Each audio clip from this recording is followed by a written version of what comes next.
অনাথবাবুর সঙ্গে আমার আলাপ ট্রেনের কামরায়। আমি যাচ্ছিলাম রঘুনাথপুর হাওয়া বদলের জন্য। কয়েক মাস ধরে কাজের চাপে দম বন্ধ হয়ে যাওয়ার অবস্থা হয়েছিল। তাছাড়া আমার লেখার শখ, তাই 10 দিনের ছুটি আর একটা ডায়েরি নিয়ে বেরিয়ে পড়লাম। তা জায়গাটার সম্বন্ধে যখন জানেন না, তাহলে তো হালদার বাড়ি সম্বন্ধেও জানা নেই। প্রায় 250 বছরের পুরনো এই বাড়ি।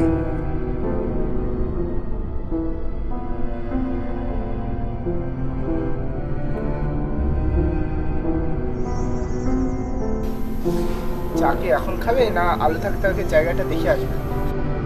তার মানে আপনি বলতে চান আপনার রঘুনাথপুর আসার ওই একমাত্র কারণ এই হালদার বাড়ি?